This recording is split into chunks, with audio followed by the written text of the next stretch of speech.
lost in this conversation. And let's clear the water for a minute. I know we have to get to a break. Give me 1 second here with Nick. We are talking about a memo that's about a process that's so obscure to most Americans, but it's the way that we listen to our enemies. And the FISA court is a court that requires an application.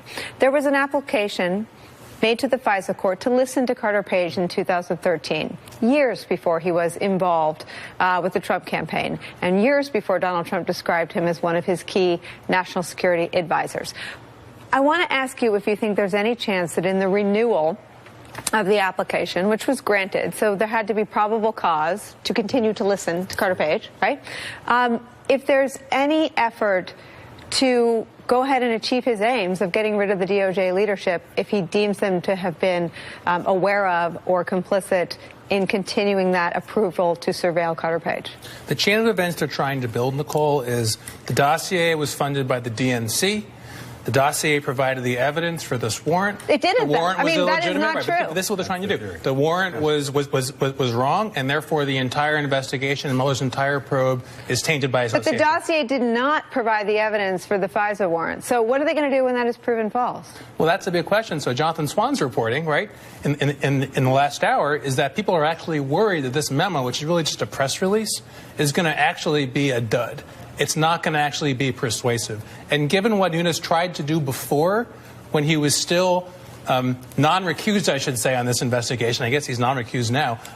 He's unrecused from his non-recused recusal. Yeah, he took some material stovepipe by Trump's own NSC guy and tried to use it to go around his own committee. He doesn't have a lot of credibility on this stuff. This is the warning I've been getting, though, that once again, this information may not have originated on the Hill. That once again, this may be information that incriminates some senior DOJ officials, maybe even including some of Trump's own appointees, and would have the effect of giving him the cover to get rid of the people he wants to get rid of. In the end, though, if you follow the logic of their argument, what they are indicting is not just the FBI and the DOJ. They are saying that the FISA court is corrupt. Because the FISA court, which you're right, it's obscure, super important, but the standards of evidence in the FISA court are really high. Really high.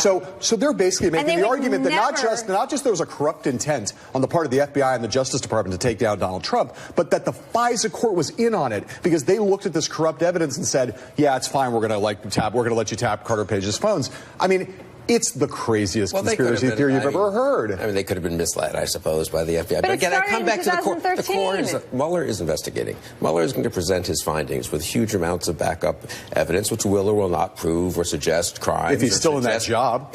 Right. But none of it depends. Zero of it depends on anything learned as a result of this FISA thing. I think you're absolutely right, Nick. They want to say, well, the fact that it originated in perhaps a dubious or questionable claim somehow corrupts the whole thing. That is not true, I don't believe. Certainly in terms of impeachment, it might be true in some very narrow criminal sense, fruit of a poison tree and all that. Is that what it's called, that doctrine? But I don't even think it's true in this case, because they could just throw out that part of the evidence. But again, and it's not the case that they got the warrant. And also, what have we learned since this thing? I mean, we've learned about the Trump Tower meeting. We've learned about what happened on Air Force One. The idea that don't look at all that stuff. Right. Don't look at those conversations. Don't look at Mark Corrallo. Don't look at Mark Corrallo. I ask this question. Guys, if we look at the totality of the behavior of House Republicans around this and what has now unfolded, and if the objective here is to fire Rosenstein and ultimately maybe get to Mueller, who at this table right now thinks there's a real red line around that? We all fought for a long time. If Trump crosses the red line and somehow he tries to fire Mueller, that will provoke Republicans. Who at this table right now thinks the Republican Party on Capitol Hill would rise up in unison and say, no, you must not fire Robert Mueller? Anybody at this table who thinks there's a red line anymore? Support has fallen for doing just that. There was more support 6 months ago before Trump was acting like a crazy man. No one at this table thinks there's a red line anymore. That's crazy. There are no more red lines. All right, up next, those talking points.